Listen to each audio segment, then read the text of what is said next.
What's good, y'all? How y'all feeling? We're back with another episode of the Runners Club podcast. It's your boy Ian. And that's your boy Ian over there. Who am I? It's your boy. It's your boy, Ian Gonzalez. And I'm your girl, Courtney Phillips, co-hosting with your boy. Where did that come from? Oh my God. That was horrible. Look. That was horrible. Listen, I hope you're not running a Chicago Marathon right now. Hearing this in your ears, I am very sorry for that introduction. But listen, it's for us right now, it's currently the week leading up to marathon. So things are happening, things are moving. There are emails that I wish were actual paper that I can set aflame and watch them burn. Wow. It's how I feel right now. You know what? I just feel like this is a great opportunity just to jump right on into our weekly updates. Let's do it. I'm gonna go ahead and start off with fuck running right now. What? Okay, yeah, go ahead.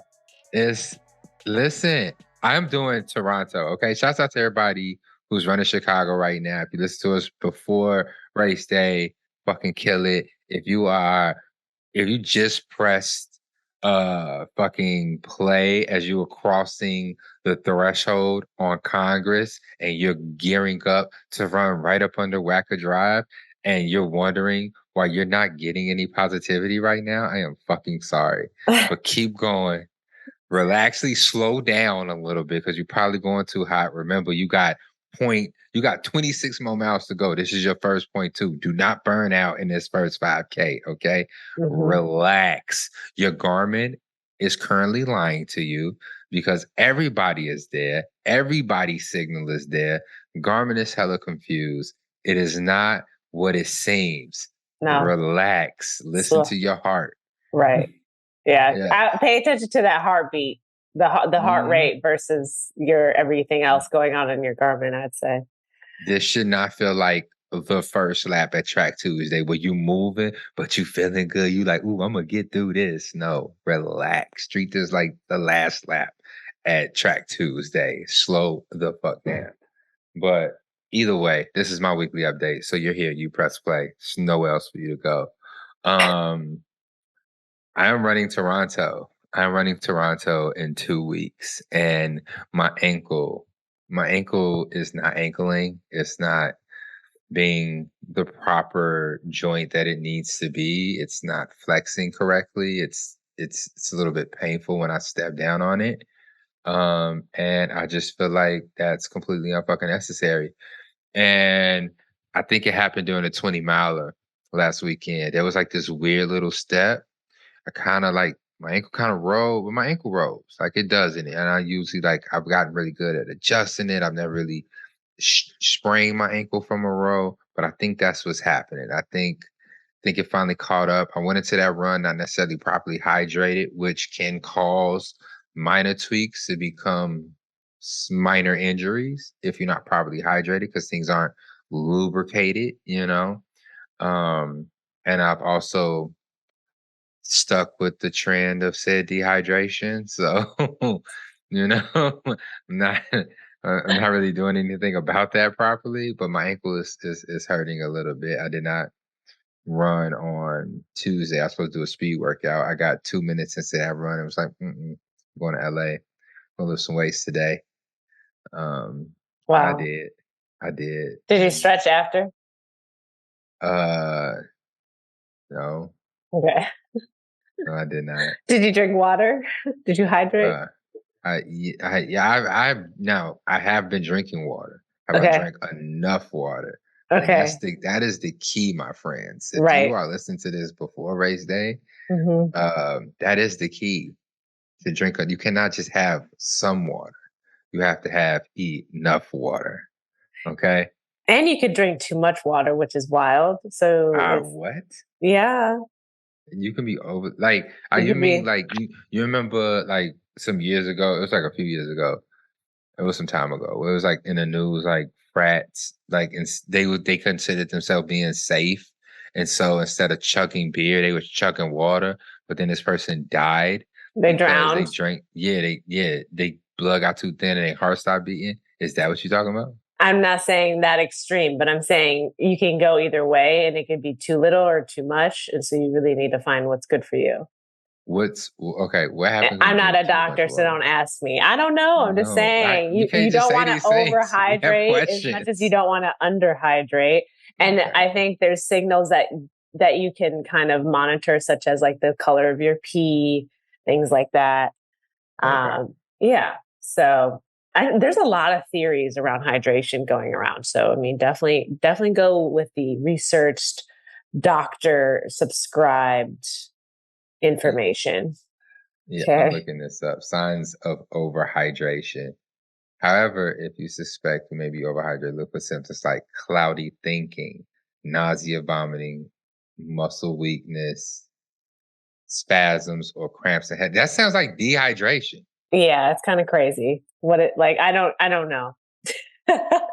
How do I know if I drink You're too kind much of fucked water? either way, but I mean, drink enough water for sure. But I think people are so obsessed with like drinking so much water that like they don't realize that they can overhydrate. You can become confused and disoriented. Like what? Okay, so if you so basically, if you're feeling the same thing on both ends of the spectrum, just think about whether or not you've not had enough water or you feel like you've been drinking a lot of water lately, and that's the one you are right now. Yeah. Dehydrated or overhydrated. But listen, I know what my problem is. I was definitely I am currently as I talk right now, my mouth is getting um what do you call it? Chalky, Yeah. but it's also intentional for me right now in a sense of it's an unintended consequence of the fact that I'm getting my wisdom teeth pulled today. Yikes. And they didn't give me proper information, which also scares me because I don't know. Like I haven't made up my mind. This is a game time decision on whether or not I'm gonna be put completely under or I'm just gonna do local anesthesia. Uh I Just was go under. It's like, and then you wake up and it's done. You fall asleep, it is done. You wake up, and then the next thing you know, you have holes in the back of your mouth. It's fine. I heard recovery is a little weirder when you go all the way under though. Whatever you want to do, my friend. You're trying to No. see that shit be taken out of your mouth. Go for it. Have you got your wisdom teeth pulled? Yeah, that's what I'm saying. I'm speaking And from you was awake? experience. No, I was put under. I also was much younger. I was, yeah, I was much younger. I'm, Okay. All right. um, Well, I've been getting conflicting advice on whether or not to be put under or to stay awake. I don't know what I'm doing, but either way, I have not eaten or drank yeah. since not. I had these amazing tamales at Venato's at the Venato's run yesterday, and I have not eaten anything since then. You're picking a really interesting time to get your wisdom teeth pulled. Like the marathon is like literally next week. Then you're also training for another marathon, and you're going to be traveling. Like that's crazy. You're going to be on like uh, painkillers and shit. Like, and it like you have to keep it. There's a lot that you have to like maintain in the first few days of getting your wisdom teeth pulled. Yeah, I figured I'd be good by Chicago. Like I can drink, do everything by Chicago. Okay. Yeah. That's like 9, 10 days away. Yeah. So yeah, that's what But I figured. Listen, I'm just saying, listen. like, don't you have a No, lot to figure out in between now and yeah, Chicago? yeah. Like the store's gonna be closed today, because my mouth is gonna be kind of swollen. But I hear the swelling goes down.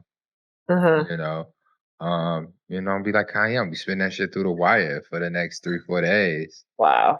And then supposedly I'll be back to my regular talking self by marathon. So here we are.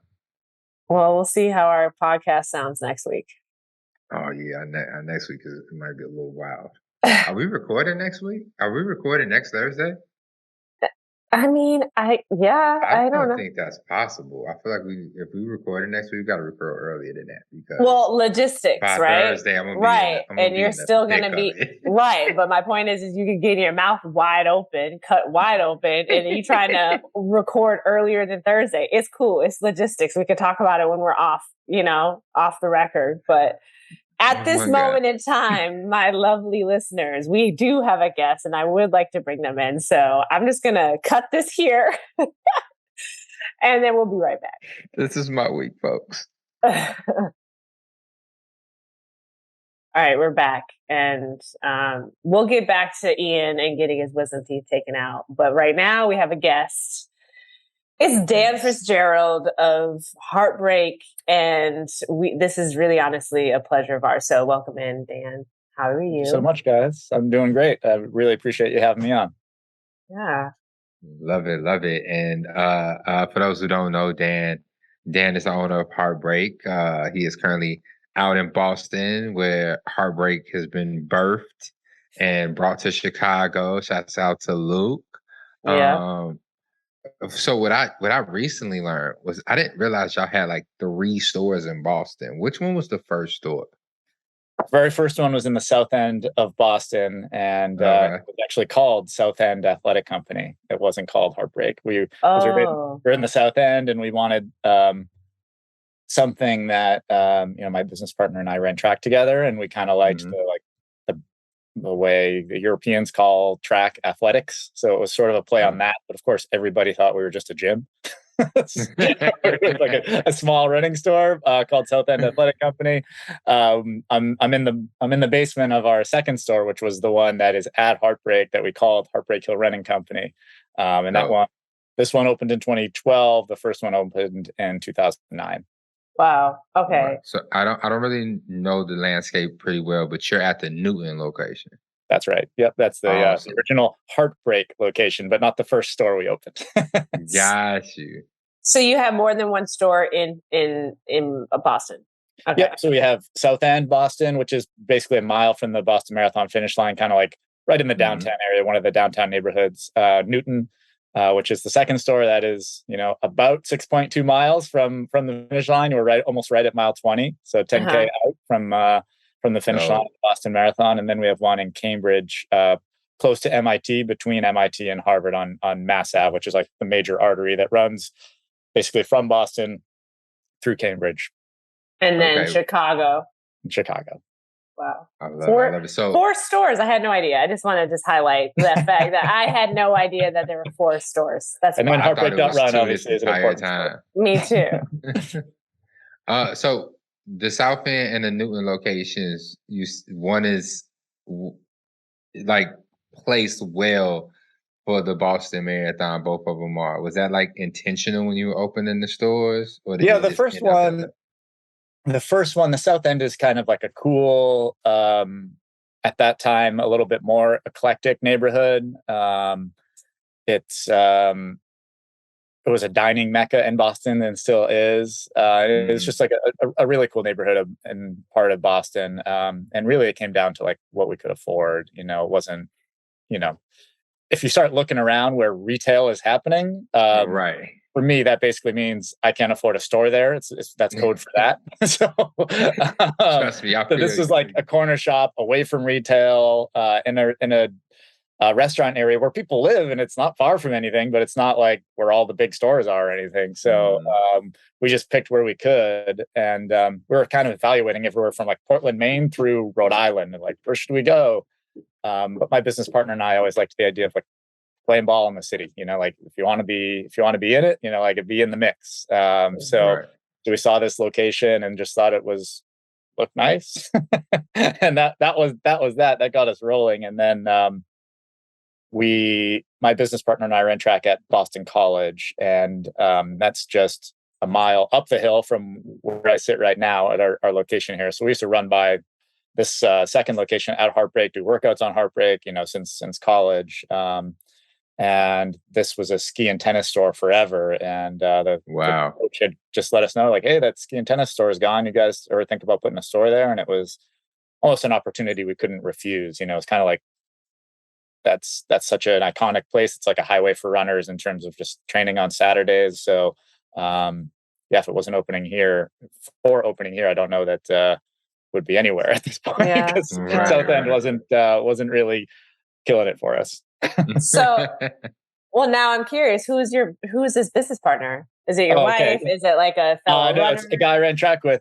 Justin Burton is his name. He's he and I came in as freshmen together at BC, and met at cross country camp, a week before all the non-athletes got to school, and we graduated as co-captains, and I went into working at a running store right after college and coaching track a little bit. And then I got a job at Quicksilver, the surfing company, and did that for 7 years before I got laid off and decided to turn back to, I'm not a great surfer, I should say that. I should go back to my confident, but decided to return back to where I felt more comfortable, where I had, more actual skills, I think. And Justin, you went kind of, my career was guided by shit I wanted to do, basically, like surfing.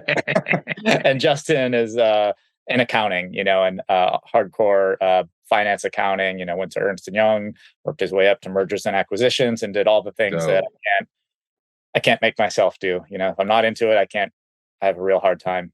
Oh my God, where's my Justin?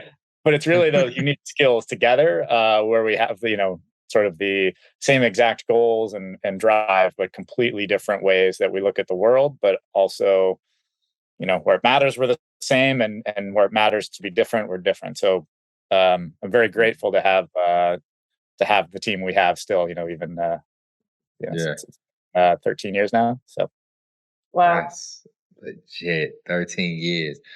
That's beautiful, man. Like, oh my God, like that's something to strive for. And I need my Justin is out there somewhere. I'm waiting for you, Justin. If I could get somebody to do the numbers, if I can get somebody to just input sales tax for me on a monthly basis, like that would mean the world. Don't tell Justin. Isn't there an app for that now?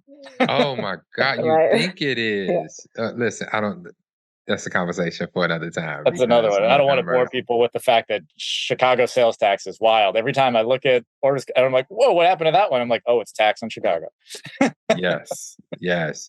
But so you were talking about you had a nice little tie-in between switching the name from South End Athletics to Heartbreak Hill, and then you were talking about doing a workout right past the New End location. That workout, that hill that you're talking about, that's actually Heartbreak Hill. That's where the namesake is from. That's the history. What makes that hill so famous? So I should know the year. I think it was 1936 was the year. I was not here then. But Johnny Kelly is sort of the legend of the Boston Marathon, one of the legends, and he was the defending champ that year. And Ellison Tarzan Brown was a Narragansett Indian tribes member and elite runner of the time. Took the race out that year really hard and buried Johnny Kelly for like the first 17 or something. And Johnny Kelly caught him in the hills and gave him a little, kind of like, good job, chap, tap on the bum, like, I'll take it from here. Wow. And on the last hill, Ellison caught up with him again, passed him, and won the race. So the guy who wrote up the story in the Boston Globe said of that last hill, it broke Johnny Kelly's heart. And the name stuck. So it's an old story in Boston Marathon lore, and it's actually the fourth hill in a series of hills that come between about mile 16 and 21 in the Boston Marathon, and none of them are that daunting. The Heartbreak Hill itself is maybe 700 meters, 600 meters ish, and it's 3.5, 4.0 max on the treadmill. In terms of the incline, it's like, okay, when you think about it, but when you're in a marathon racing hard and it's the fourth, it's just like insult to injury. And it's also the downhills in Boston make really beat up your legs. So by the time you get out here, it's just challenging and technical to run. So the name stuck. I think it's a catchy name. Obviously we love the name. And I like the name for and as we expand into Chicago and other places, people always say, well, you're going to keep the name. And to me, there's a humanity to the name, like it's not, we're not just named after a pile of dirt in Newton. No one really gives a shit about that. It's about like heartbreak is a thing we all feel. It's a thing that I always say when you dive into something you care about, whether it's a relationship or a race, the accepted risk is heartbreak. You can guard yourself in a relationship and not fully give in, and you'd be limiting yourself and how great that relationship can be, and the same is true with racing. The same is true with just about anything in life. So we really lean into the taking something that sounds negative and turning it into something that, is emotionally powerful, something that we all accept as racers, and taking it from there. Love that. Yeah, that's super smooth. That's super smooth. Listen, oh man, that ending part was really good. I had a question. I can't remember it now. Courtney, go ahead. Well, I'm curious about your running journey, and I know you said that you were running, in school, but then it's like, what's going on now? Like, and also, how many times have you ran Boston? How many like, what's your running career look like as an adult, like as someone who owns a run store? And like, how do you keep up with it? Yeah, that's a good question. I think it's evolved many times over the years. What I think about, I got into running for competitive reasons. I was lucky enough to run pretty fast in high school and earn a partial scholarship to Boston College. I would much rather have played basketball. I would much rather have played D1 ball, but that was definitely not what I was going to do. Even though I dedicated all of my time to that was never going to happen. And no one was offering scholarships for that mess. But it was what I was good at, like in high school. So I gravitated toward it, and I never really, I'm not somebody who even knew who Prefontaine was when I got to college. I didn't look up to, the distance runners or cross country runners or care about the marathon in any capacity whatsoever. I cared about Michael Johnson and the people who I thought were the fastest people in the world back then. Michael Johnson, Donovan Bailey, and Carl Lewis was sort of at the end of his career, but obviously a legend still then. Right. Those were the athletes to whom I looked up, and I ran the 800 meters, so it's kind of like, all right, too slow to be fast. And I just didn't want to run distance events, so the mile just felt twice as long as I wanted to go. And so really looked at it through that lens. Like I really felt like I cared more about being an athlete than I did about running, and as just like the sport that I talk and the way I talk about it now. My life has evolved a lot, and I cared about coaching athletes in college, coming out of college, because your window into life when you're 23 is that big, and mine was. This is a podcast, so you can't see how small that is. I'm saying, it's like looking through a telescope, right? It's very small. You don't know that. You don't have the worldview yet, right? It takes a while. So although you think you do, Yeah, of course. And back then, I was like, I can't imagine coaching anyone other than Division I athletes because, it's I was an idiot. Right. and I, then I turned to surfing, as was something I really wanted to do. I always wanted that. I always liked sort of the line. You're either out there or you're walking on the beach, and I really kind of dedicated my personal time to that through my 20s. Y'all really be surfing out in Boston? New Hampshire, Maine, Rhode Island. There's like real surf scenes here. Yeah, it's kind of you wouldn't know it, but if you know it, then. And I was out there surfing in first downs because it get cold real fast. Like a big surfing season. Oh yeah, I was in the surfing industry, so I would sell my job was to sell winter wetsuits to the surf shops up and down New York through Maine. So but the best surf is when it's wintertime. After a snowstorm is when it's actually best around here. The thing is I've heard this before, and the thing is, I'm not surprised because I recently, it was like last year, I learned that surfing in the Midwest is really popular. Yeah. In the winter, up in Superior, like around, like in, yes, he is looking at me like I'm crazy. But like, once I learned that, I was like, oh, so you guys surf anywhere at any time. And I didn't even realize that winter was like prime season. Yeah, the storms are like uniquely powerful for developing the conditions that you need there. There's like a surfing hierarchy to like everything, right? Hawaii is king, and then like toward the bottom is the Great Lakes, and then like one step over is like the ocean over here, and because like no one wants, if you're like going to like learn to surf, or like you're a world-class surfer going somewhere, you don't go to where it's like super cold, you need a ton of rubber, and it's conditions are like actually nasty to be outdoors. You would go to the tropics. So it's not high on the surfing hierarchy, but it's a hardy, dedicated bunch here and there. So respect. Oh my It's God, giving, blowing my mind right now. It's giving runner to me, because like runners love to just like torture themselves. And so I feel like it's very much the same energy of like, no, I'm going to do this. And although I'm not in a tropical area, like I'm still a badass and I can go out and like surf in the winter. There's definitely some overlap where you're doing something like kind of alone, right? It's individual. It's at your own speed. Like no one actually out there surfing cares whether you stand up or do anything. Everyone's focused on themselves. There's the survival element where there's like the fear of safety partially in surfing, but there's also in running is like, can I make it that far? Can I keep that pace? So there are definitely some hardcore individualistic overlaps that are interesting. Are you still surfing? When I can. I mean, everything that was not in the stores that was like fun based it's like slowed down since 2009 when I opened the stores. That sounds about right. So I'm trying to get into it a little bit more now that we're a little bit more established, but I also have a 5.5-year-old daughter, so the idea of like driving an hour to somewhere, bobbing around in the ocean for an hour or two and driving home for an hour is just, it's a little it's a little indulgent for the life I need to live right now. So, right.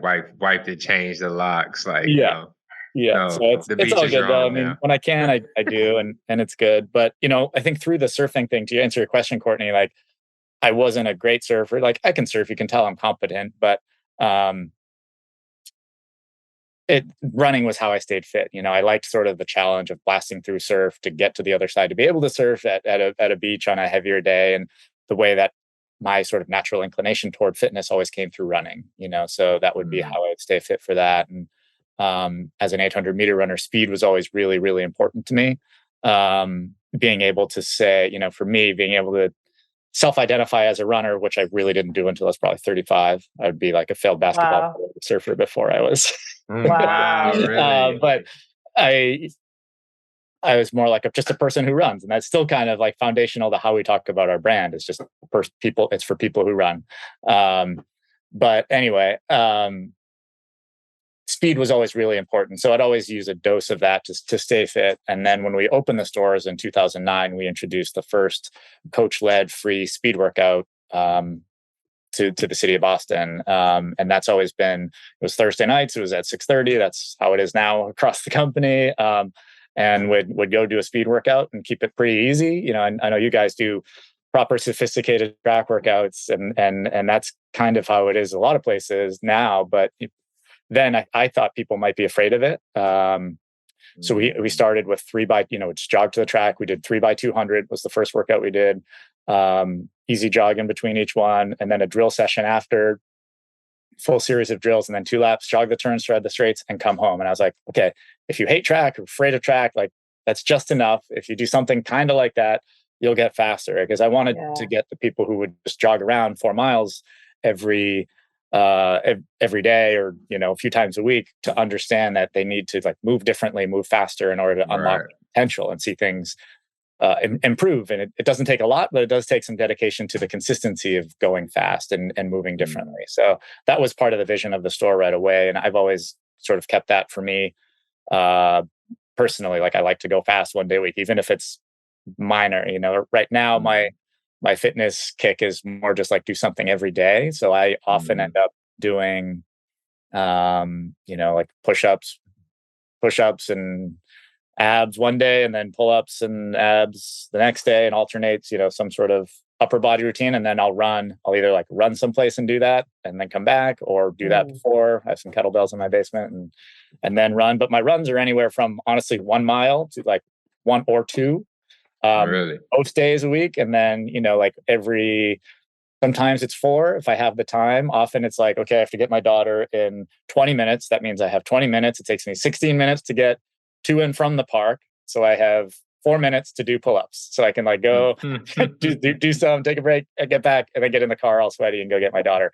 But if I can, I like to get in an 8 to 10 miler once every 3 weeks and just try to keep the pace up, stay fit and fast as best I can. And that's sort of my new challenge, is just keeping it moving. Keeping myself engaged so I can feel like an athlete, look like a legitimate coach, I guess. I know that's not how coaching is evaluated, but the public is how it is. So you just want to look the part, so and I just like to feel sort of like an athlete in my body, so that if I do get time to surf, I'm not just flailing around.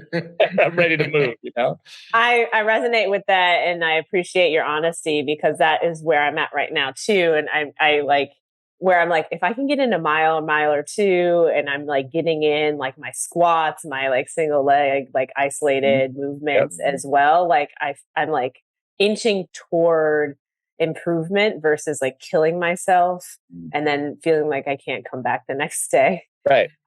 So yeah, and I think that a lot of people misunderstand what running really looks like long term, because it is more realistic to approach it the way that you're talking about, especially if you have a family, especially if you have like, a new child. Like, it's difficult to be running 5, 6, up to 10 miles every day. It's just not realistic. Absolutely. Yeah, I have that conversation a lot because, and you guys are in the thick of it. I know you're, I'm an unwilling person in this movement where like people get into running and then I feel like they think I want them to run the marathon. Yeah. But I don't.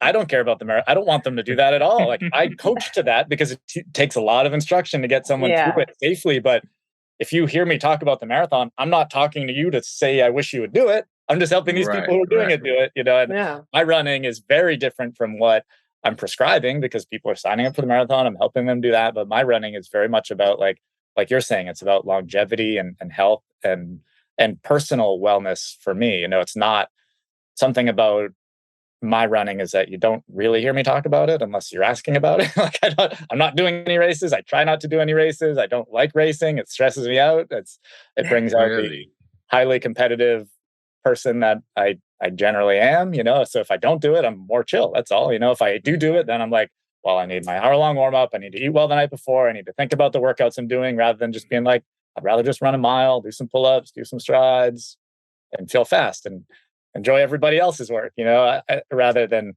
it's just not about me. My fitness isn't really for anything other than just like staying healthy and happy. And I don't really care to race. If I can help, if I can avoid racing, I do at all costs. I love it. I love it. Like stepping out of like running for your ego and just running for yourself, running for the love of the sport is a dope place to be. I don't even know if it's that. I have to be honest. Like, I don't know if it's love. It's just like I'm not one of those people who's just like, man, it's a sunny day and I'm so happy. I'm kind of like, how do I feel? How much time do I have? Should I be going faster? Am I like slouching? Should I be a little bit taller? Like, am I looking shabby? Like, am I going too fast? It's not joyful necessarily, but when I'm done, I feel like myself. I love it. I'm definitely not out there like, what a meditative, perfect pursuit this is. I am just like, glad I got this in. Like, stacking days and the way I feel stacking days, like, getting it in. I like it. So then, okay, so you're saying that, right? But then, like, you're wearing a Whoop right now, and I know what that means. I have one myself, and I've been wearing it for like the last 2-3 years now. So you're saying like, hey, I'm just getting it in, I'm just doing what I can. But now you have this Whoop. Like, how important are the metrics that you're getting from your device? Like, are you like me? And as soon as your weekly assessment pops up, you're like, okay, let me go through this real quick, see what it's looking like. Or are you looking at your daily heart rate variability? Like, what's your relationship with your Whoop? My relationship with my Whoop, it was very complicated. At first, I did not like it. I got it as part of a promotion. And I was like, all right, it's my second attempt with Whoop. And I thought, well, let me see here. Maybe maybe I'll like it this time. It took like a month or two, and I started to I just kind of like the recovery score just to see like, it made me slow down on drinking a little bit, which was probably a good thing, because I could see if I had two drinks, in the evening, like it would affect my recovery score. And, like I said, when I walked you through my rapid fire internal dialogue, it's of my lack of joy in my running. It's still partly about performance, if I'm being honest. And knowing that I was like adversely affecting my ability to just like feel like myself, even though I couldn't really feel the nuance, but like, I'd be getting lower scores on recovery. And I was like, that sucks. So, so it made me just pay a little bit more attention to that. And then it made me prioritize sleep a little bit more instead of having like a second glass of wine or something. Maybe not that this is a health, I'd have a brownie, because I feel like the brownie's not going to show up on my Whoop. And that, so I use it more for the recovery score. I like that to just see, because sometimes I'll just, if I get 6 hours of sleep, I can be a little baby about it and feel bad for myself. But sometimes I find like I'll get 6 hours of sleep and be like, well, Whoop says I'm green. I'm still like covered well. So I guess maybe I don't have to sleep all the time. I don't have to be such a little baby about my sleep. And then other times, I'll notice like maybe I should back off a little bit. So I used it more on the daily to see if I have time and I recovered well, like that I might be like, okay, today I'll go 8 for my run, and I'll push it a little bit. So I use it much more in the moment. Since I don't have something I'm targeting, I can just be like, oh, okay, I feel like crap. I don't have that much time. Yesterday I had a yellow recovery score, whatever it was. And I was like, okay, I think I'll just run slow, short today and call it a day. I won't try to make it more than it needs to be. So I just use it more for a little bit of input on my daily. So yeah. I love that. Yeah. I love that. Listen, the Whoop is where it's at. I've thoroughly enjoyed looking at the metrics, using it for everything. For me, and I think I've said it here, like I've been running since 2017. And even though, of course, like if you go from, not doing shit to now all of a sudden you're running, you're going to get better. But what I realized is like, I haven't, found that ceiling. Like, how hard can I truly go? It's like my Whoop for the last 2 years has been saying maintaining. And I don't want to maintain, like I want to overreach. I want to get better. I want to grow harder, go harder. So, I have a completely different relationship. It's not like overbearing or like, oh my God, I'm stressed out about it, but just it feels like I have a little coach on my arm. So it helps. Yeah. This is not a commercial for Whoop, but also it's fucking amazing. Yeah. No, I do pay for mine. So I'm not commercial. I'm not an ad anymore. Right. Same. It did loop me in enough to pay. Right. So wait, I remember my question from earlier. Yeah. It's what hill, and let me know, because have you ever run Chicago before? I have not run Chicago. You did ask. You've done marathons though, right? So, like I said, I was an 800-meter runner in college. And I thought the mile was twice as long as I wanted to race.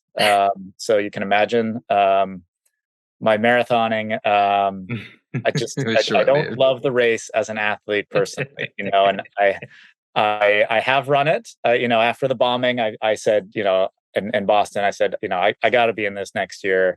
I'd always get the questions anyway, because at that point I was coaching the Red Cross and Mass General marathon teams. And, there's a certain formula to running that applies, across the board, the speed days, easy days, longish days, the restorative flexibility work, all that stuff applies across the board. And from a coaching standpoint, I was very confident that athletes were getting the most out of my coaching that I could provide, similar to like a Jerry Schumacher. That I shouldn't say similar to, but for example, Jerry Schumacher, Barman Track Club. Like, I don't know if he's run the marathon or not, but he seems to have done well with Shalane as his athlete. The coach doesn't play. You don't pass the ball to Bill Belichick or whoever is. Right. It doesn't. But there's always that, since I think running is unique, where some coaches talk about their own running a lot, and that's kind of their control. Where for me, it's much more about getting athletes safely proving to themselves like new capabilities. That's what I care about most. But still, after the bombing, I needed to jump in the marathon, and there was like the street street credibility element to it for me as well. So yeah. Ran a qualifier in 2013 and then ran Boston in 2014, the sort of redemption year after the bombing. So, but for me, it was, when I was running the 800 meters, I was probably running 55 to 65 miles a week, running in 9 to 10 runs a week, 2 or 3 times a week. And then when it came to running the marathon, I was running 35 and 45 miles a week alternating, so it was, the level of seriousness was different. That's to run the half mile versus 26.2 mile. You can tell this equation's a little off, but I ran it fine. I ran 2:46 in Boston, which I'm happy with. I could obviously run faster if I did more miles, Right, of course. For me, it's not about like how many people can I beat, so that way I can, it's not going to make me a better coach. It's not going to make me a better business person. It'll make me worse at those things, honestly, because I'll be focusing on my personal, which is really not what it is for me. Damn, 65 miles for 800 meters. God damn. Might have been oh my God. I don't know. You're making me like rethink my weekly mileage. But listen. No. These are not examples. This needs like a disclaimer at the bottom. These do not do this. Not a prescription. It is personal. So have you seen the hill at the end of the Chicago Marathon, quote unquote Mount Roosevelt? Have you seen it? I've only heard about it, honestly. I have not actually looked at it in the context of like, okay, this is it. You listen, next time you're here, you got to stop by because I want to know which hill is worse, because I have not been to Boston. I don't know where Heartbreak Hill is, but it is that. Listen, I mean, I don't care if you just downtown on a leisurely stroll, okay? Like walking over that hill can be a little bit much, but after 26 miles, oh my God, you see people like literally going up the hill like this, because it's like you go up the hill and it's this sharp turn. People are going up the hill leaning like that. Yeah. And I'm just wondering, like, which hill? I think Heartbreak's got to be worse. Just on a relative scale. If you run flat, the whole thing, you're running flat for 25.6. And then you get there, it's going to feel real bad. Where Heartbreak is like, it's the fourth one. There's a bunch of them. So like in the context, it's just like, God, another one. This is horrible. Or that one is just like, what the hell is this? I forget who it was, if I was talking to Kira D'Amato or I asked somebody about it in that context, and I forget who it was, but they said, well, when you see that, it's over. It means you're done. You run that hill and then you're like, you turn and you're done. So it's the best part.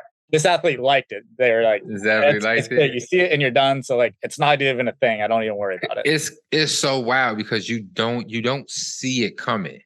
And I don't like the 2 years that I ran it, like I forgot about it. Most people forget about it every single year because you're running up Michigan and it's straight. It is a straight shot. You can see Roosevelt from miles, especially when you hop on Michigan, you get there on like 25th Street and you just running all the way down to 12th Street, right?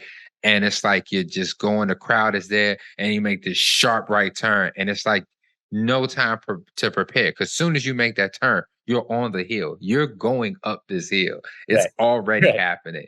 And then you make this another sharp turn, and it's like nowhere near a similar decline on the other side. Amazing how that works, right? Right. So, okay. All right, I'm gonna have to do a poll or something to see what is worse, Heartbreak or Mount Roosevelt, because it can be very heartbreaking for that last point too. It's all about how you feel. It's like all about what you know, how you feel. Listen, we need to get Pacheco on this course. That's what I want to see. So, well, I'm curious about like how Heartbreak has integrated themselves into the marathon here in Chicago, and then like how people interact with you guys versus how you interact with your runners like in Boston. Like, how is it? Because I mean, you always have a huge presence, and the way that you like gather your community is always like super infectious. So, like, what do you guys have planned this year? Oh, for the Chicago Marathon? Yeah. Right again? Oh, okay. That's this one's a big one. We were talking internally about like leaning into this Windy City idea. We did kind of a cheeky campaign for our first official like official is probably the wrong word. Our first Heartbreak collection that's celebrating the Windy City. Okay. The Windy City collection, we did like some leaf blowers on people's faces, It was and hilarious. we did all kinds of like just goofy things to like just make it fun. You know, one of our internal phrases is like make it matter, make it fun. And we like our brand to feel like that, where, you know, other brands are talk about like autumnal hues and things like that. And then, you know, like we want people to like feel psyched, like have fun, like be together, Right. go fast, have fun. So this one, and talking about the wind tunnel and bringing that to life, we talked about renting a wind tunnel that like blows money around. So we have Heartbreak bucks in a wind tunnel. And when we started with that idea, we were just kind of like, well, what if we just went like leaned fully into like a carnival idea and just like host a carnival in the store? So that's the idea. So we're gonna have like a dunk tank. You'll be getting outreach on this, both of you. A dunk tank. We'll have skee ball. We'll have a caricature artist. We'll have the wind tunnel thing, like just a throwing where you throw the balls at these little furry cat things that fall over. Hot dogs, cotton candy, popcorn, all kinds of like wild big top theme things with some elite athlete appearances, shakeout run, and the whole thing. So really just trying to like make it fun, you know, like with the whole idea of like the circus coming to town is what the marathon feels like. And Chicago, 2000%. In Chicago, we have a space that's much better suited. You know, in Boston, our stores are like, they're very tiny. They're like 800 square feet, you know, and not shaped like squares. They're all kind of challenging. And in Chicago, we have this like big, beautiful box where we can do a bunch of wild stuff. So we're gonna try it out. We're gonna have a lot of people squeezed in there, but you know, we really just try to come at things at an angle that we think. You know, I always try to think about what would make me want to go to something. Like what would feel fun. You know, like thinking about, you know, what hasn't been done, and what twist can you give this crazy weekend that'll make people say, wow, that was crazy, that was fun, that's Heartbreak, hopefully, for what people are looking for. Man, that's beautiful. That sounds amazing. Oh my God, I might have to find somebody to lead my shakeout run so I can come up there. Right. I'm like, and this is Saturday. That's Saturday, yeah. So we have dueling shakeout runs. Go check them out. I wish we could run with both, but check out. Everyone should definitely pick your run, and then we'll be open. You know, we'll be doing our carnival thing all day, so there's plenty of time to get up there. Don't worry about the shakeout run. Yeah, I might have to bounce in between. That sounds like a great time. So okay, more on a personal note. So you said that you have a new child. So congratulations. Thank you. And is your wife into running? I see on social media that she's a yogi. Yep. So like, what is her influence in all of this, and like how, in like just generally like becoming like a real family man? She deserves a lot of credit for turning me into like a credible personality, probably. I joke with her about how she was born a sophisticated 35-year-old woman, because like she just has a very like powerful, dynamic presence. You know, as she's been like a marketing director. She's been a yoga instructor, and has now authored 2 books with HarperCollins. First one about the first one is called Do Your Own Thing, The Myths and Magic. Or sorry, I'm confusing my titles. First one is called Do Your Own Thing. It's about the ancient tradition of yoga and bending it to your modern life. So the stretches, as we know, yoga is one of 8 limbs in the practice, and this sort of demystifies the entire practice in a way that feels relatable. So you don't have to go read like the ancient texts on yoga to get the full vibe. And her other book is about mindful living. It's called Still Life, you know, the myths and magic of mindful living, and about how to incorporate mindfulness into your life. So she was before, she's really pivoting toward writing now as her profession and entirely, and less yoga. But when I met her, she was, you know, a big time influential yoga instructor, certainly in Boston and nationally. And she said to me after I'd made some crass joke on Twitter when Twitter was still new, and she was like, you know, you could really you should think about being a personality and running and blah, blah, blah. And I said something colorful back that I don't want to do things like that. I just want to run my business and not have to talk if I don't have to. Because Right. I just didn't imagine myself being, I guess, who I am right now. But it's sort of born out of necessity. And if I don't say, if you're given a voice, I feel like you should say something. I think it's almost a responsibility. I look at it very differently now than I did then. But she was the one who was just like, you should be doing something. You should be letting yourself out there more and be, I guess, the version I am now, which she'll take credit for, and she deserves all the credit because wasn't my idea. But it's just sort of, it's not that it was her idea and then I did it. It was just sort of like a natural evolution as I started coaching the marathon. It just, I had to be more front facing, and Rebecca's influence and her ability to command a room. And, she's a keynote speaker for, at all different levels, and seeing her, maneuver and engage audiences and win people over who aren't necessarily her people. And what I mean by that is, like, as a yoga instructor, going to teach Boston Fire Department, a bunch of crotchety old guys can't sit on the floor, like getting them to do yoga, or going into, she just spoke at Hartford Public Schools, for the 2,000 people to get them ready for their school year. Just seeing her win over rooms that are highly varied, and really by doing it as just an engaging human being, I think is like the most important thing, right? Is like making sure that you're empathetic and do your best to understand how you're being received. I think are really things that I've learned by watching her and listening to her, and then getting direct feedback. Obviously, I know what it's like to be with a writer, because Matthew is a writer, and it's like it's you learn so much from people who are good with their words, and like, so shouts out to her. Yes.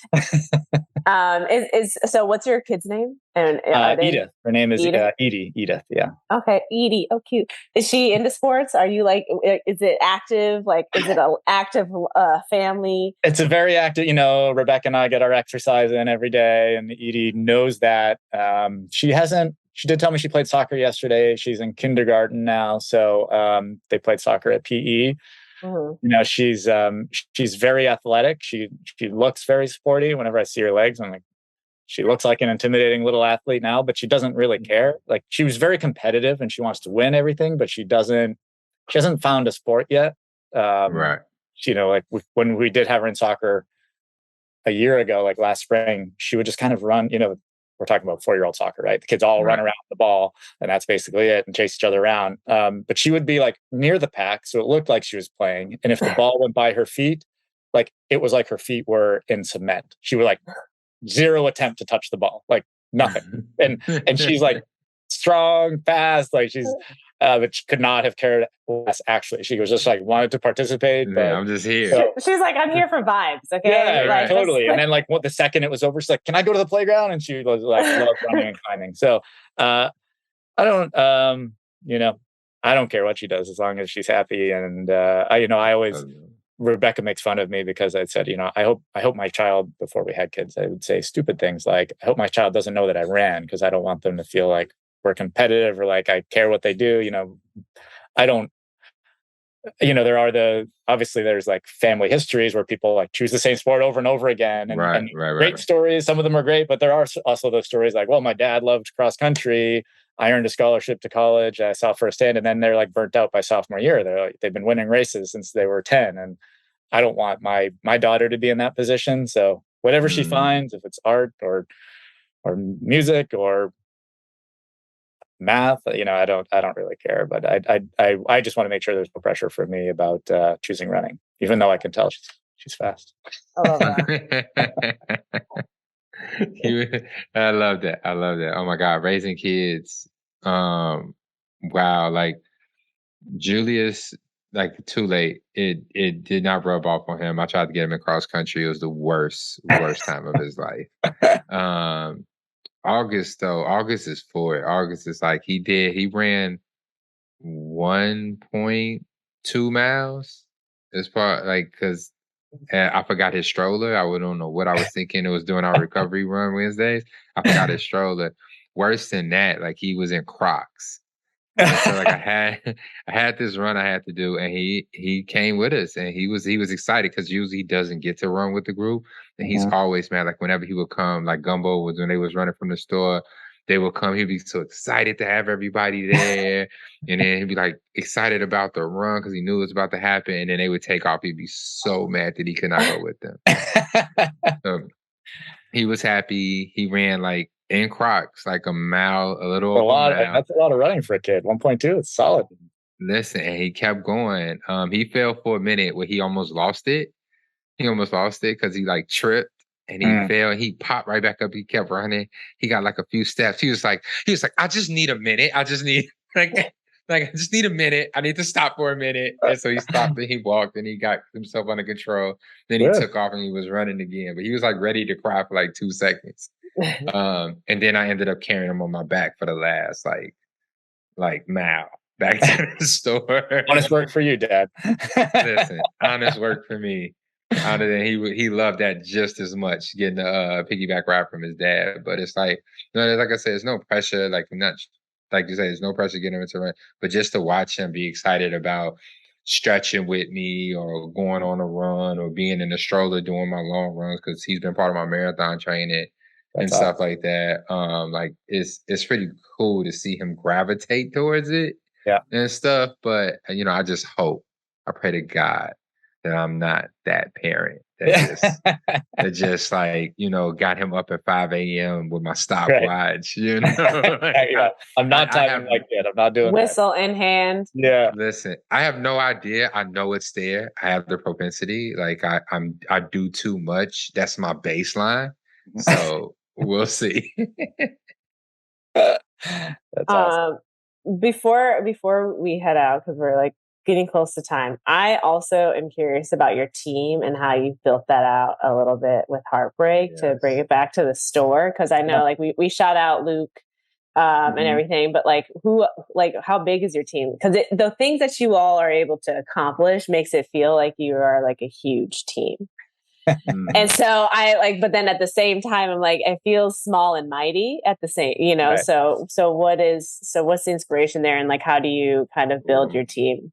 I think it's, go ahead. I'm listening. I think it's both. I do think it's solidly, it's small and mighty and it's big depending on, what you're comparing it to. Basically, right? We're a little over 1,000 members right now. They're spread out across probably 38 states, heavily centered in Boston. We had longer lead up here, obviously. We're revamping the team to launch again, the Heartbreakers team. So members, wait, hold on. So these are your runners. So the Heartbreakers team started as a paying membership model. Okay.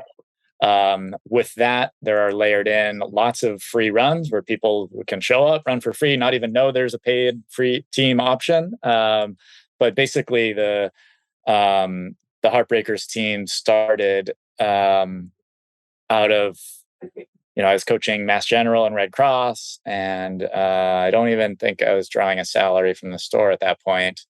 And I needed to draw a salary somehow without costing the company money. So getting a team organized around marathon training, since I was doing this for these organizations, I was like, well, people would pay for this. Like, there are lots of people who could use marathon coaching. Maybe there's a fusion of having, dedicated practice and all these things and incentives that I could make something that is highly, valuable with the value proposition in favor of the customer, I think as it should be. And we had before we were even a team officially, people started to ask, hey, can we race as the store name? And I was like, sure, do whatever you want. I hadn't organized it that way. I was organizing speed workouts for the purpose of getting faster, but I hadn't gone the extra step of and you should race with us. It's just kind of I'm giving you these tools, go do what you wish. Right. And the Heartbreakers was really kind of a way to orient that around more energy. And once we started having team practices, I felt more empowered to push the limits, where I wouldn't do 5 by mile on a minute rest for a public workout because no one will come back.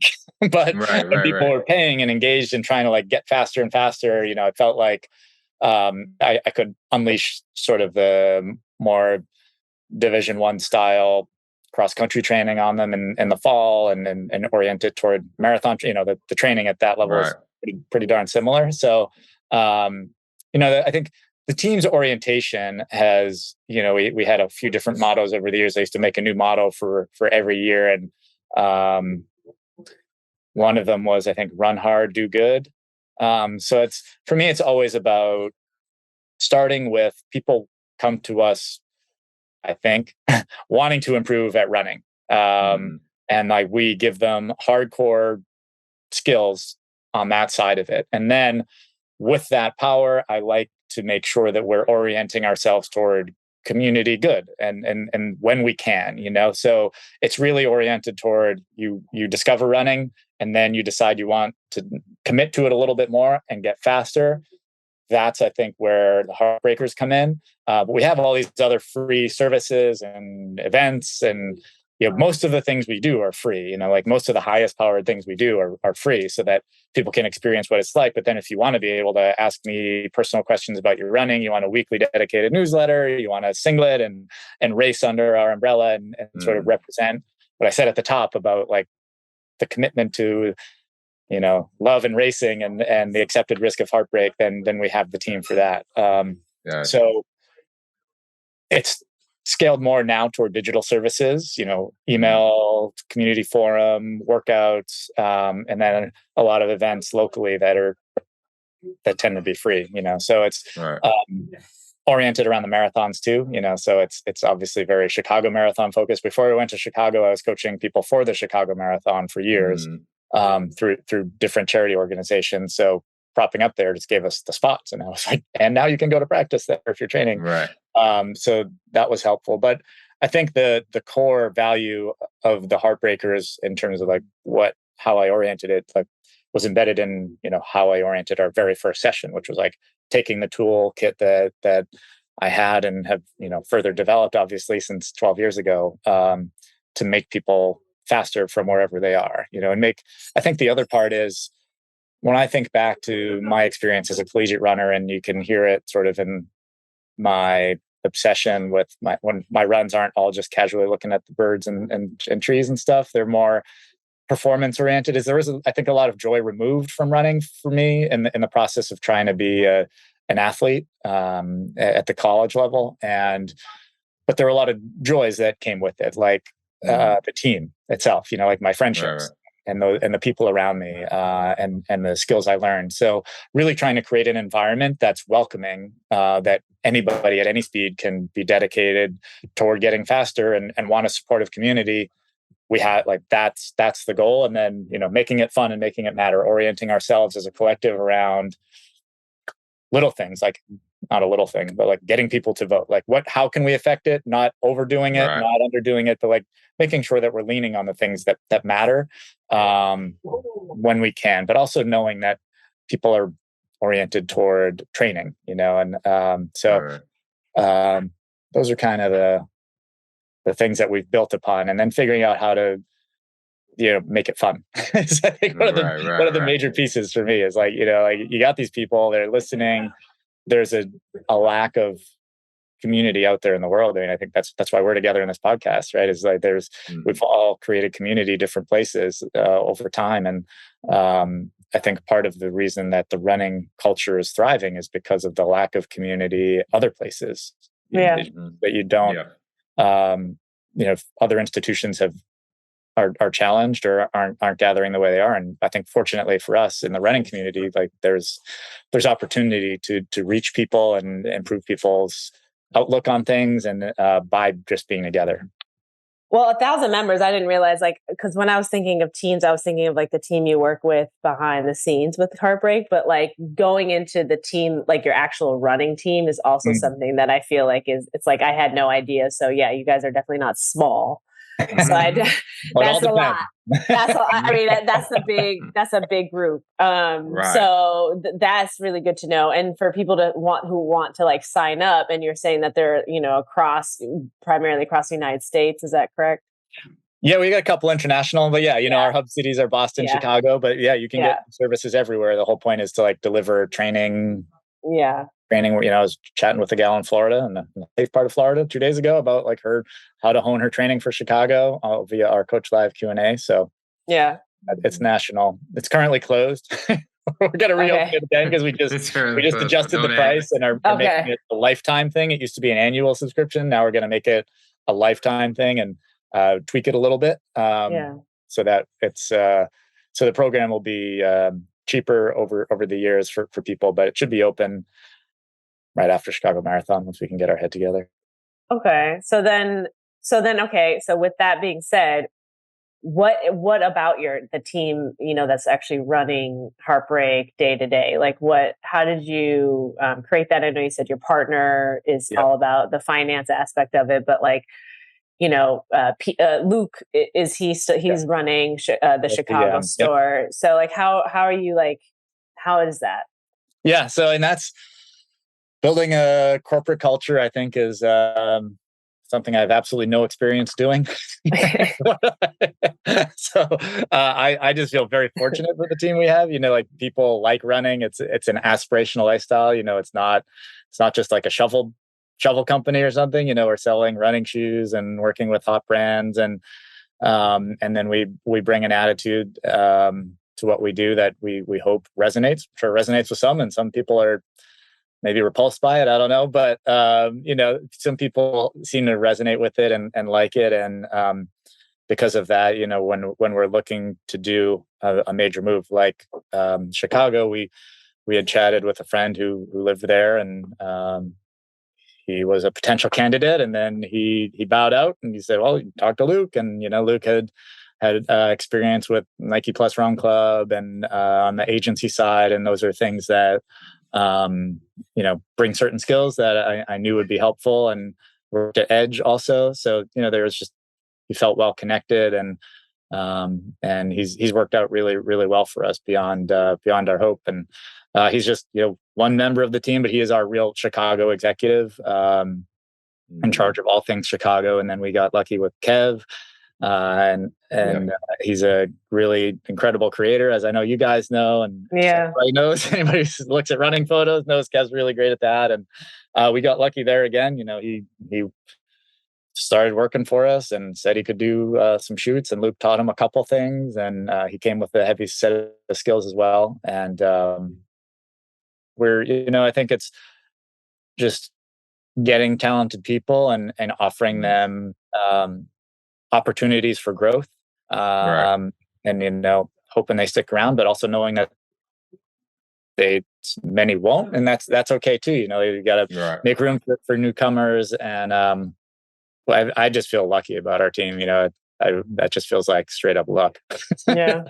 And also being big enough to be able to, it's really hard, to just run a retail business. It's incredibly hard. When we opened Chicago, every time we make a move like that, we can probably sink ourselves. We were very, very, very cash strapped when we opened Chicago.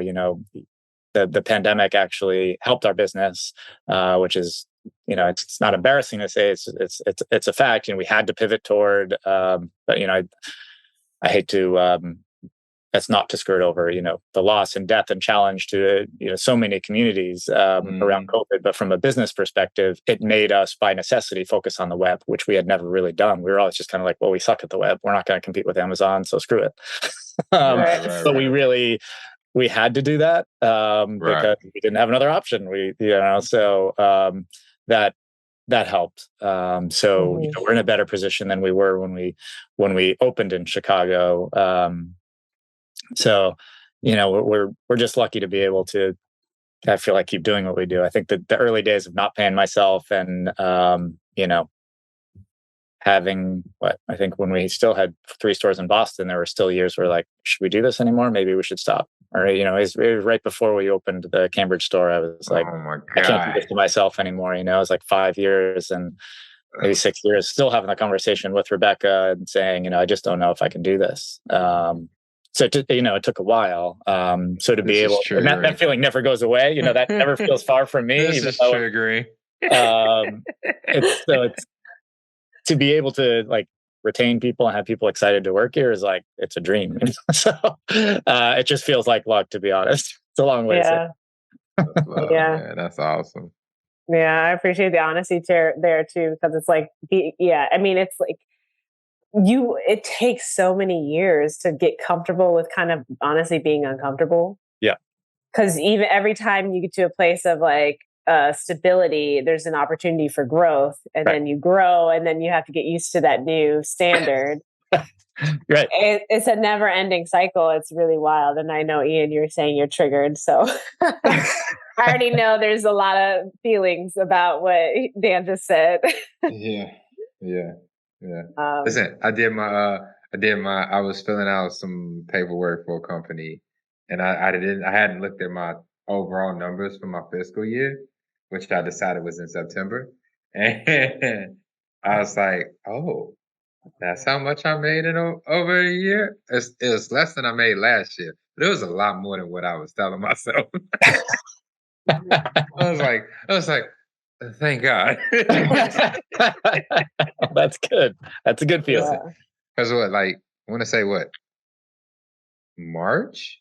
Yeah, I think like April, March. I was like, man, listen, if such and such don't happen by a marathon, I might just close down in November.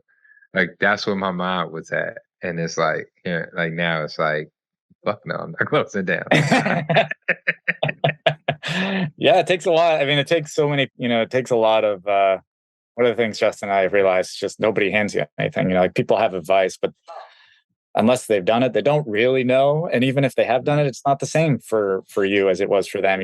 There's nothing that we've done that we didn't have to basically prove to ourselves and to other people, and then like keep that smart decision and build on it in a way that we've also done a zillion things wrong. I can tell you. I mean, we thought we were going to set up a t-shirt shop over at like the Will Arts thing where the people are selling t-shirts and art things. And we thought if we had our South End shirts, they would sell a ton. So we made a ton of shirts, and it was like our first big bet. Maybe not our first big bet. Felt like a big bet at the time. We made a lot of shirts and we sold like none. Maybe we sold like 3 in 2 weekends, and we were like, wow, we just made a lot of shirts for this. And what are we going to do? And then we just pulled out, and it was like, but that's happened so many times. I mean, the first buy, I still have a hangover from, I won't say brand names, but there were certain brands that we just like bought in, and it was just like, and now we have all these shoes that are good for 10 years of inventory in this brand now. Oh my God. We sold through it. All right, man. We gotta stop. Yeah. We gotta stop, man. Okay. Figure it out, Ian. Figure it out. Yeah, I feel like Ian's gonna need like some recovery after this conversation. My last question, and I don't know if Ian, you have another one, but my last question is, okay, we didn't really talk about what's in your store. So just for our listeners who might not be familiar with like Heartbreak in general, like what can they find? Obviously it's running things, but you guys do a really good job of like picking specific products from specific brands. So could you just talk a little bit more about that? Oh, thank you for that. I appreciate that. So heartbreak.run is where most of you can experience it if you're not lucky enough to be in Chicago or Boston. And my goal with the store is always to just carry stuff that I thought was cool, really, around running. So we carry Nike, we carry the breadth and scope of their footwear. We carry Nike, Brooks, On, Saucony, Asics, Mizuno, New Balance. On the footwear side, hope I'm not forgetting on there, Craft footwear too. On the apparel side, we finally built our own apparel brand. So we design, source, and build our own brand. So Heartbreak Performance Running Apparel is a real brand now. So our mission and goal is to create products that make running fun, like make you feel more connected to what you're doing. And there are a lot of fun ways to do that now that we make our own apparel. We also lean toward casual a little bit, and with t-shirts and things that just are nods to local run culture or our brand, or things that you can just sort of proudly rock and know it's running related, but maybe not overtly running related all the time. Some of it is, some of it isn't. So really just trying to be a place that feels like home to a runner, but also if you walk into one of our stores, I want people to feel like, oh, this is a cool shop, not like, oh, this is a running shop, I don't need anything here. I want them to walk in and be like, what's this place? Oh, this is cool. oh, I like the shirt. Yeah. Oh, it's a running store. Cool. You know, I don't. Dope. So that's kind of how I always wanted to be, as somebody who loves, you know, like retail and fashion, that like I wanted to be a cool place to shop, number one. And then secondarily, I'm in the running side. So that's where I have my credit.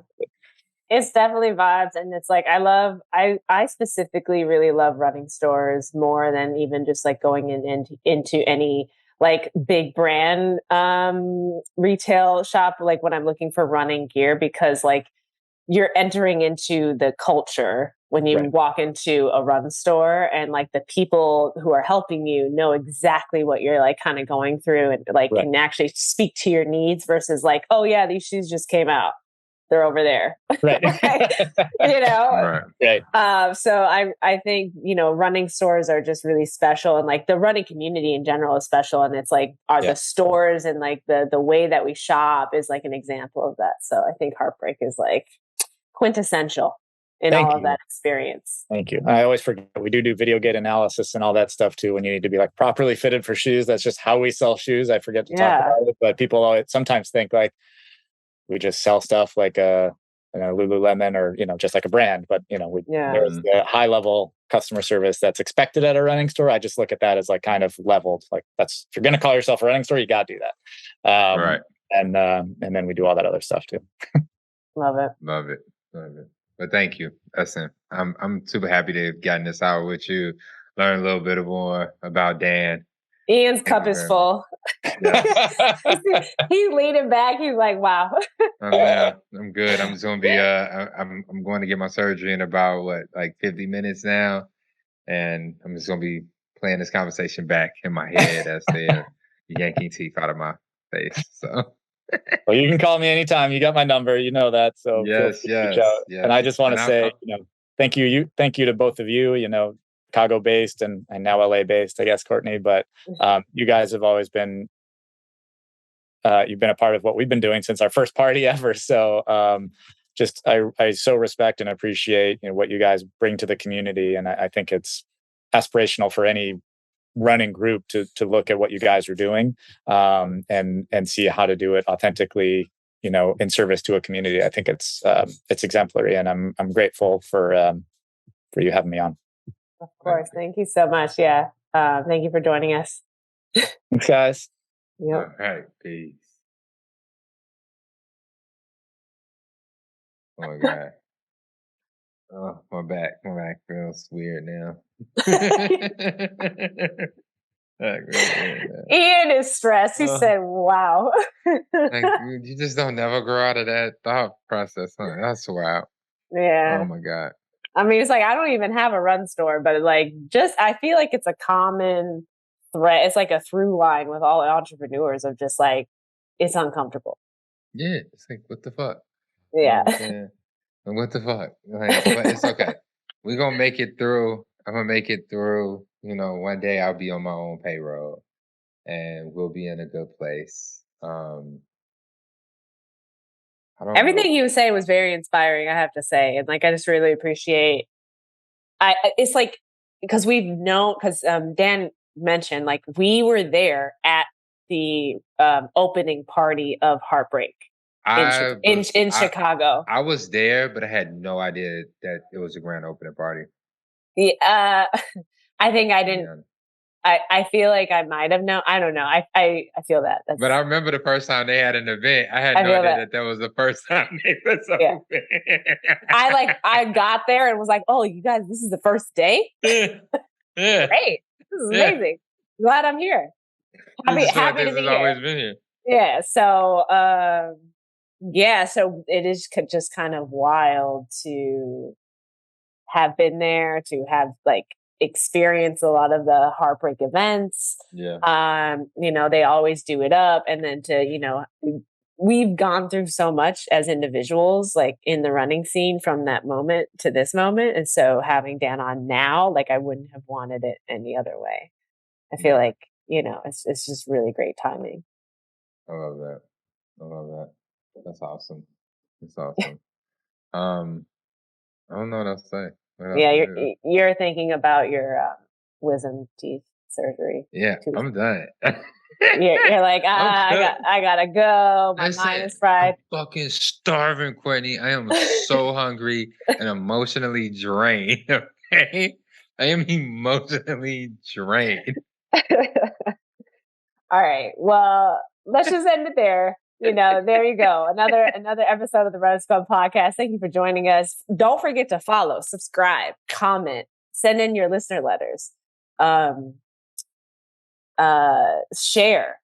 And when you share it on social media, add Ian and I and the Runners Club podcast, because we like to keep it on. We like to repost the things that you're sharing. We love the commentary. We've gotten a lot recently, and I feel like every time I'm like reminded of just like certain parts of our podcasts. And I mean, I just have to say, what we're doing here is golden. I'm enjoying, you know what I mean? Like there's moments where I was like, what the hell are we doing? But like now I'm like, nah, this is great. Yeah, this is it's been great. some really cool moments. Somebody, man, I wish I knew his name. I'm sorry, runner, that I don't know your name. I don't even know if I'm expected to, but he was in the middle of his run, the Hoka Half Marathon. He's headed back towards the finish line, and we're cheering. The scream tunnel is happening, and he's running. He goes, Ian, like never misses a shot. Ian, I love the last episode of the Runners Club podcast. I was like, oh my God, thank you. I'm like, dude, I'm supposed to be cheering for you. Like, how are you cheering for me? Like, as you running past? Like, it's like, I love it. I appreciate it. I hope we will continue to give you content and that you can digest and love and appreciate as much as possible. Shouts out to y'all, man, for listening to us and to continue to support us. We have some goodies for you coming up soon. And hold on. Wait. Just because if you've gotten this far, I just have to say, first of all, the Hoka, y'all clowning everybody for shortening your race. Okay. What? First of all. Yeah. And they knew it and they won't admit it. And then they just said it's okay, they won't notice. Yeah. So okay, but the stats come out, my friend. People can read and see numbers. I was talking to a runner this morning. I ain't gonna say their name because I don't know if they want me to put them on blast. It was like, because they permit Chicago streets for races and stuff like that. You have to give Chicago 3 routes. So exactly. You knew ahead of time that it was going to be short because you had to pre-plan and submit that route to the state, to the city to get those street closed. So you knew, and they gave no fucks. I honestly feel like people should not run the next year. Like miss a year. You don't have to let it go forever. But the spring and the fall, maybe y'all shouldn't just shouldn't run it to let them know, like, appreciate me. Like, don't have me spend my money and train for all of this time and then fuck me over in the end. And then not even admit to it, not even apologize, not say nothing, not do anything. It's just like, hey, we care about runner safety. The safety had nothing to do with it. We can safely run 13.1. You know what I'm saying? Like that. Turn it down a different block, like extend it. It's like, not even, it was like less than a mile. Figure it out. There was options. And they chose not to do what it took to give people what they paid for and just to complete just whatever about it is. I don't think people should run it next year. It's a definition. You got the Chicago 13.1 in the spring. You don't need the spring half, and in the fall, like, just let relax. It go. You know what I'm saying? Just prepare for the marathon if you want to. Who holds the power? I feel like it's right. True. It's the definition of cap. Right there, okay. True. Cap. True. 2000%. If somebody's listening if somebody who organizes the race hears about this podcast and hears the shit that we talking, feel free to come on and just let us know. Like, you can apologize here. Like, it's perfectly fine. The community is listening. Come tell us what was the process? What is wrong with y'all? We arrive here? You're more than welcome to come on to the Runners Club podcast and explain yourself. Explain yourself. 2000%. If somebody adjacent, like if somebody's roommate listens to this podcast and knows that your roommate has something to, just let them know, hey, come on. There's a space for you to come and speak to the people. Say your piece. Speak your piece. Say what's on your mind. Last thing. Shout out to Kipchoge, breaking his own records. the expression on his face at the end of the race almost brought me to tears when he just like, you know, Yo, that man, how you consistently just breaking your own records? Like we just watching him PR every single year. Like he's a living legend. Like we are in a place currently in this time in history where we are literally watching what people one day will be studying or be like looking at in a museum. Like, and that's the part that like really gets me sometimes because like that's a moment. And it just, it's like we lived to see it. Yeah. And we're gonna see another one probably fucking next year. This dude's gonna break 2 hours in a real ass marathon. Yeah. Maybe one day we'll be able to interview him. I'm just gonna put that out there into Let's the just ether. throw it out there. Let's go. Kipchoge. Pull up. I feel like we could bring the vibes, you know, we could interview you like no one has ever interviewed you ever. You know what I mean? We wouldn't keep it stuffy. It would be jokes. It would be fun. It would be a good time. You know what I mean? We could bring snacks. I feel like don't eat shit but rice. We could come to you, you know? We could. We can arrange that. Definitely come to you. Your people and our people. Yes. We can figure it out. On the Kipchoge compound. Meet you, the family, the team, the goats, everything. Yeah. I'm with it. I feel like we would be the perfect people to do that. Yes. I would love to meet the goats of the goats. I feel like that's a great place to end the podcast. You know, drop the mic. Man, bye, y'all. Bye.